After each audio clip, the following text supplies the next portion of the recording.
બાળ દોસ્તો, કેમ છો? મજામાં ને? આજે આપણે ધોરણ 6 વીજળી રાણી એનું સવાલ જવાબ જે છે એની ચર્ચા કરશું અને લેખિત સવાલ જવાબ. ઓકે. તમને ખબર હોય તો પાર્ટ 1 ની અંદર આપણે સરસ મજાની રીતે પાઠ સમજાવ્યો છે. 2 ની અંદર જે છે મૌખિક રીતે આપણે સવાલ જવાબની ચર્ચા કરેલી છે. અહીંયા જે છે એ લેખિત છે સવાલ જવાબ, જે તમને પરીક્ષાની અંદર ઉપયોગી થશે. ઇવન તમારે જ્યારે રિવિઝન કરવું હશે ત્યારે પણ ઉપયોગી થશે. તો હજી સુધી જો તમે આ ચેનલને લાઇક, શેર અને સબસ્ક્રાઇબ ના કરી હોય તો કરી લેજો, જેથી કરીને આવનારા તમામ વિડીયોઝ જે છે એની માહિતી તમને મળતી રહે. તો આગળ વધીએ. અહીંયા સૌથી પહેલું જે છે એ વાતચીતના પ્રશ્ન છે, જેની અંદર પહેલું, તમને વાર્તા સાંભળવી ગમે કેમ? અહીંયા હું તમને કહી દઉં કે આ બધા જ વાતચીતના પ્રશ્ન જે છે એ ઓપન એન્ડેડ હોય. એનો મતલબ એવો નથી કે આ જ જવાબ તમે લખો. તમને જે યોગ્ય લાગે એ તમે તમારી રીતે તમારા જવાબ લખી શકો. હા, પણ એમાં જોડણીની મિસ્ટેક્સ ન હોવી જોઈએ, વાક્ય રચના પણ શુદ્ધ હોવી જોઈએ. તો એટલું ધ્યાન રાખજો. તમને વાર્તા સાંભળવી ગમે કેમ? તો કે હા, મને વાર્તા સાંભળવી ખૂબ જ ગમે છે, કારણ કે વાર્તામાં પશુ પંખી, રાજા રાણી, પરીઓ, દેશ વિદેશ અને વિજ્ઞાનની અવનવી કથાઓ જાણવાની જે મજા પડે. વળી કેટલીક વાર્તાઓમાંથી જીવન ઉપયોગી બોધ પણ મળે છે.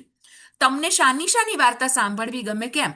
તો કે મને ઇતિહાસની પ્રેરણાદાયી કથાઓ, બુદ્ધિ ચાતુર્યની કથાઓ અને વિજ્ઞાનની નવી નવી શોધોની વાર્તાઓ સાંભળવી ગમે છે. તમે ક્યારેય અચાનક મિત્રના ઘરે રોકાઈ ગયા છો? જેમ અહીંયા રામુ રોકાઈ ગયો હતો. રામુ છે કે રાજુ? કોણ? ચલો મને કોમેન્ટ બોક્સમાં જણાવો જોઈએ. ઓકે. હા, મારે એકવાર વિજ્ઞાન પ્રદર્શનમાં ભાગ લેવા માટે અમદાવાદ જવાનું થયું, ત્યારે ત્યાં સમાપન સમારોહ મોડો હોવાને કારણે બહુ મોડું થઈ ગયું. એથી હું મારા મિત્રના ઘરે રોકાઈ ગયો. પછીનો પ્રશ્ન, તમારા ઘરમાં કોઈને વાર્તા કહેવાનો શોખ છે? કોને? હા, અમારા ઘરમાં મારા દાદા અને મારા પપ્પાને અવનવી વાર્તાઓ કહેવાનો શોખ છે. પછીનો પ્રશ્ન, પતંગ ચગાવવા શી તૈયારી કરવી પડે? તો કે પતંગ ચગાવવાનો હોય તો અગાઉથી દોરી એ કાંજીમાં પાઈને તૈયાર કરવી પડે અથવા ખરીદી લેવી પડે. પતંગ પણ ખરીદીને એની કિન્ના બાંધવી પડે. પતંગ જ્યાંથી ચગાવવાનો હોય એ જગ્યા પણ નક્કી કરી રાખવી પડે. પતંગ ચગાવવા લાયક પવન છે કે નહીં એ પણ જાણવું પડે. પછીનો પ્રશ્ન, તમે પતંગ ચગાવવા ક્યાં ક્યાં જાઓ છો? તો કે હું પતંગ ચગાવવા મારી શાળાના મેદાનમાં, મારા મકાનના ધાબા ઉપર કે પછી મારા મિત્રના ધાબા ઉપર જાઉં છું. તમને વીજળી રાણી ગમે છે? કેમ? હા, મને વીજળી રાણી ગમે છે. ઓફકોર્સ, એના વગર કોઈ કામ થાય જ નહીં, હે ને? તો કે કારણ કે આપણા બધા જ કામ, એટલે કે ટ્યુબલાઇટથી માંડીને પંખો, ફ્રીજ, એસી, ગીઝર, આ બધા જ ઇલેક્ટ્રોનિક સાધનો જે છે એ આપણને ચલાવી આપે છે. તમે પતંગ ચગાવતા હો ત્યારે દોરા દ્વારા વીજળી તમારી સુધી પહોંચે તો શું થાય? બાપરે બાપ, કોઈને પણ આવું ના થાય. પણ છતાંય જો પતંગ ચગાવતા હોઈએ અને દોરા દ્વારા વીજળી મારા સુધી પહોંચે તો મને ઝટકો લાગે, દોરો જે છે એ હાથમાંથી છૂટી જાય અને હું પડી જાઉં. પછીનો પ્રશ્ન, ઝટકો આવતા જ દોરો હાથમાંથી છૂટ્યો ન હોત તો શું થાત? તો કે છૂટ્યો ન હોત તો વીજળીનો પ્રવાહ શરીરમાં ઉતરી જાત અને છોકરો જખમી થઈ જાત અથવા તો મરી પણ જાત. બીકોઝ વીજળી જે છે એ દોરા વાટે પોતાના શરીરમાં પસાર થઈ જાય. તો દોરો છૂટી ગયો એટલે એનું જે કનેક્શન હતું વીજળીનું ને એ માણસના શરીરનું, એ છૂટી ગયું. મતલબ એટલે વાંધો નહીં, એટલે ઝટકાથી પત્યું. બાકી વધારે પડતું નુકસાન થઈ શકત, હે ને? ઓહો, દુશ્મનને પણ આવું ના થાય, હે ને? ધ્યાન રાખજો. હા, ખાસ કરીને ચોમાસાની ઋતુ છે તો જે ખુલ્લા વીજળીના તાર હોય એનાથી દૂર રહેવાનું, ભીના હાથે સ્વિચ બોર્ડ અડવાનું નહીં. મતલબ આવું બધું જે છે નોર્મલ, એ નાની નાની વસ્તુઓનું ધ્યાન રાખવાનું અને આપણા ઘરમાં પણ અન્ય લોકો ધ્યાન રાખે એ માટે એને પ્રેરવાના. Okay, yes. બીજું, નીચેના પ્રશ્નોના ઉત્તર લખો. પહેલું, તમારા ઘર સુધી આવતી વીજળી જે છે, એટલે કે વિદ્યુત જે છે એ ક્યાં ક્યાં થઈને આવતી હશે? તો કે મારા ઘર સુધી આવતી વીજળી જે છે એ પાવર હાઉસમાંથી નીકળી અને સબસ્ટેશનમાં થઈ અને ફીડર જે છે એ વાઇઝ ગામડામાં વહેંચાઈને આવે છે.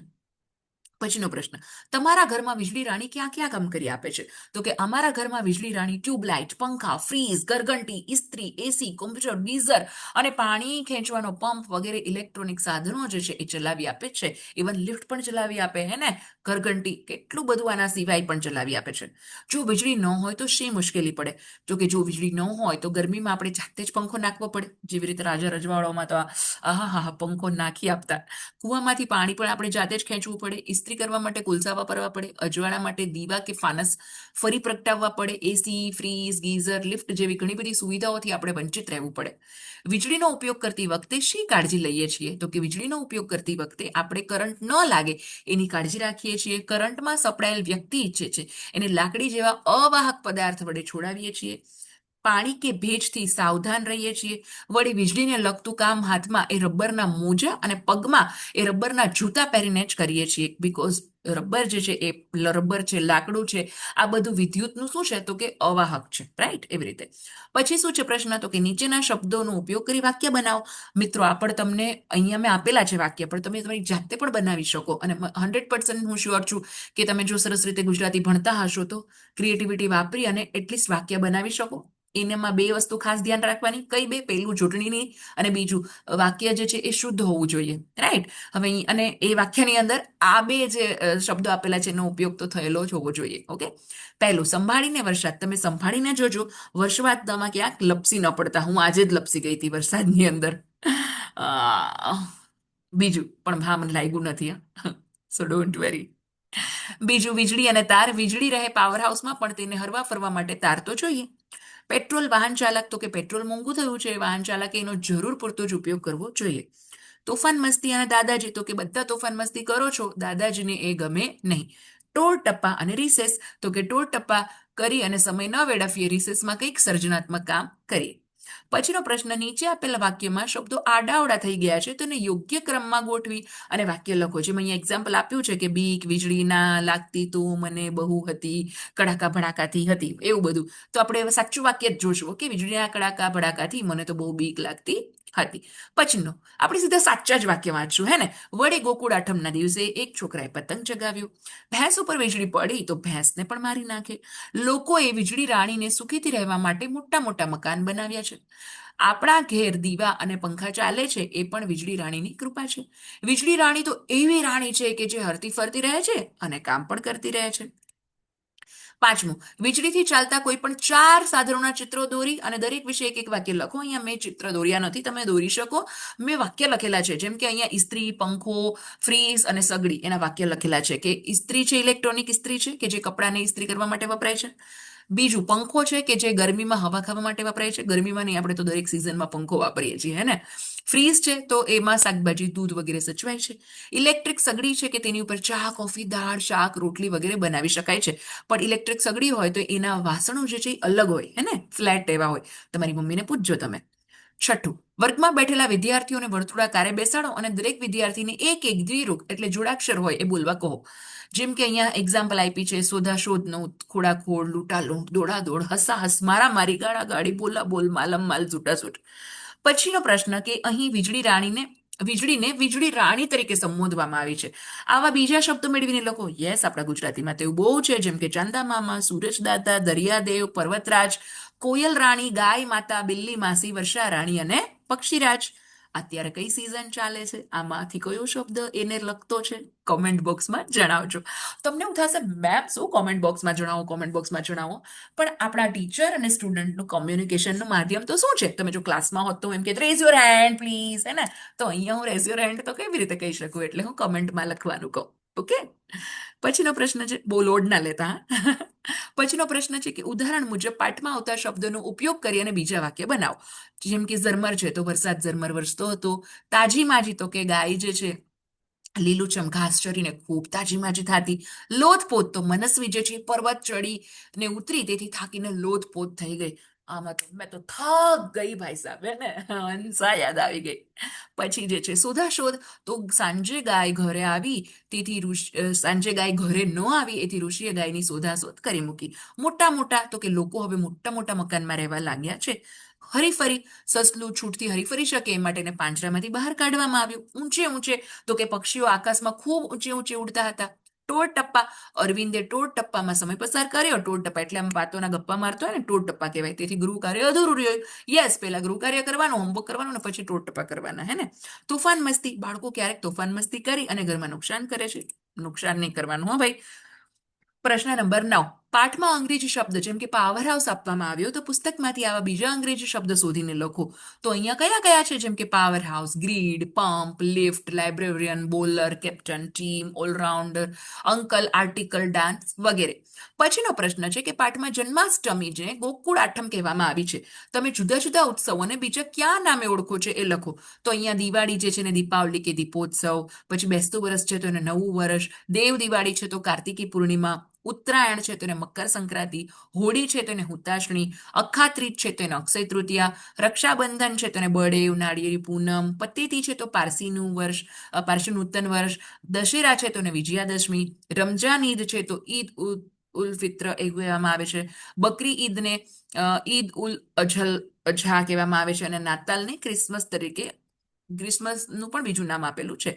અહીં થોડા નામ આપ્યા છે, એની આગળ પાઠમાં મુકાયેલા વિશેષણો શોધીને લખો. જેમ કે વીજળીના દીવા, દીવા છે તો વીજળીના દીવા, મતલબ દુનિયા છે તો નવી દુનિયા, દોરડા છે તો ખાસ દોરડા, કામ તો ઘણું કામ, ઘર તો નાના મોટા, વરસાદ તો ઝીણો, અને ગામ તો હરિયાળું.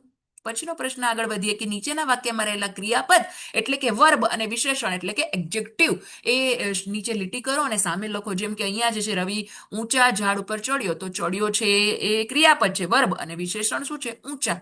નર્મદા નદીમાં શુદ્ધ પાણી વહે છે તો વહે છે એ ક્રિયાપદ છે, અને શુદ્ધ શું છે તો કે વિશેષણ. આંબાના વૃક્ષ ઉપર લીલી કેરીઓ ઝૂલે છે તો ઝૂલે છે એ ક્રિયાપદ, હે ને. અને કેવા ઝાડ ઉપર તો કેવી કેરીઓ તો કે લીલી, લીલી વિશેષણ છે. ગાય મીઠું દૂધ આપે છે તો આપે છે એ ક્રિયાપદ, વર્બ છે, પણ મીઠું એ દૂધ આપે, પણ કેવું દૂધ તો કે મીઠું એ વિશેષણ છે. શાળાના તમામ વિદ્યાર્થીઓ રમે છે તો રમે છે એ ક્રિયાપદ છે, પણ કેટલા તો કે તમામ એ શું છે તો કે વિશેષણ. હવે અહીંયા છે કે ઉદાહરણ મુજબ વાક્ય બનાવો. જેમ કે પહેલા, પછી, પહેલા, અત્યારે અને પછી એવા વાક્ય બનાવવાના છે. પહેલા એટલે પાસ્ટ ટેન્સમાં આવે, અત્યારે એટલે વર્તમાન કાળ આવે, અને પછી એટલે શું આવે તો કે ભવિષ્ય કાળ આવે. ઓકે, તો અહીંયા જુઓ, પરિબકા ઉપર ખુશ થઈ હતી, અત્યારે લખવું હોય તો પરિબકા પર ખુશ થાય છે, અને હવે તો કે પરિબકા ઉપર ખુશ થશે. ભોપો ભમરડો ફેરવતો હતો, ભોપો ભમરડો ફેરવે છે, અને ભોપો ભમરડો ફેરવશે. અર્જુન નિશાન તાકતો હતો, અર્જુન નિશાન તાકે છે, અને અર્જુન નિશાન તાકશે. ગઈકાલે દોડની હરીફાઈ રાખી હતી, આજે દોડની હરીફાઈ રાખી છે, અને આવતીકાલે દોડની હરીફાઈ રખાશે. પછીનો પ્રશ્ન, વરસાદ પડતો હતો, વરસાદ પડે છે, અને વરસાદ પડશે. હવે એક કરતા વધારે હોય તો કે શું છે તો કે ઘોડો હોય તો ઘોડા, તેવી રીતે છોકરો હોય તો છોકરા, ગામડું હોય તો ગામડા, રમકડું હોય તો રમકડા, દિવસ હોય તો દિવસો, સૈનિક હોય તો સૈનિકો, અને દીકરી હોય તો દીકરીઓ. હવે આ એકમમાં પહેલા ફકરાનું સુલેખન કરો, એટલે કે ટીચર બોલશે કે એક સાંજે દાદાજી, અને તમારે જાતે લખવાનું છે. એમાં પછી ભૂલ થાય તો એ તમારે જોઈને ચેક કરવાની છે અને સુધારવાની છે. પછીનો પ્રશ્ન, નીચેના વાક્યોનો તમારી પ્રથમ ભાષામાં અનુવાદ કરો. પ્રથમ ભાષા ફર્સ્ટ લેંગ્વેજ, એટલે કે તમે ઇંગ્લિશ મીડિયમના સ્ટુડન્ટ હોય તો ઇંગ્લિશ, અને જો તમે હિન્દી મીડિયમના સ્ટુડન્ટ હોય તો હિન્દી. તો અહીંયા જુઓ, રમેશ પોતાના મિત્રના ઘરે જમવા રોકાઈ ગયો. Ramesh stayed at his parents house for meal. પછી પતંગ ચગાવવાની ખરી મજા તો સવારે આવે છે. Real enjoyment of the flying kite is in the morning. ફીડરમાંથી વીજળી આપણા ઘર આવે છે. Electricity comes to our home from the feeder. વીજળી રાણી ગુસ્સે થાય તો મોટું મકાન પણ પાડી દે. If electricity is angry it may collapse a big house. વીજળી રાણીથી આપણું જીવન સરળ બન્યું. Our life has become easy electricity by electricity આવે. આમ તો ક્રિયાપદ અને કાળ વિશે જાણીએ. શું છે અહીંયા તો કે વાક્યમાં જે પદ ક્રિયા દર્શાવે એને ક્રિયાપદ કહેવાય. જેમ કે પંખો ફરે છે તેમાં પંખા જે છે એમાં ફરવાની ક્રિયા જે છે. પછી ધૂળ ઉડે છે તેમાં ધૂળ ઉડવાની ક્રિયા છે. હા, ક્યારેક ક્રિયાને બદલે સ્થિતિનું શું થાય એને પણ ક્રિયાપદ જ કહેવાય. જેમ કે બારી બંધ છે તો બંધ જે છે એ ક્રિયા છે. બેઠો છે તો એ બેસવાની સ્થિતિ સૂચવે છે. આમ ક્રિયા કે સ્થિતિ દેખાડતું પદ એટલે આ ક્રિયાપદ. એને 3 કાળમાં વપરાય. અત્યારે એ ચાલુ છે તો કે વર્તમાન કાળ, જે સમય ભૂતકાળમાં હોય એ, અને હવે પછી પાછો આવવાનો છે. મતલબ તો હું ચોપડી વાંચું છું, ગાય ચરે છે, અહીંયા વર નહીં આવ્યો, મોર ટહુકા કરે છે. આ વાક્યમાં અત્યારે ક્રિયા થઈ છે એટલે વર્તમાન કાળ.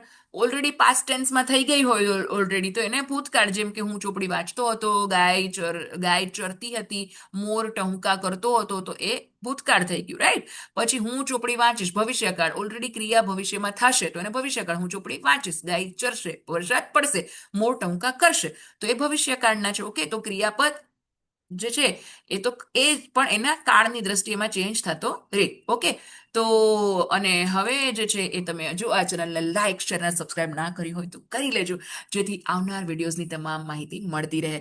તો આપણે મળશું નેક્સ્ટ વિડીયોમાં. ત્યાં સુધી આવજો.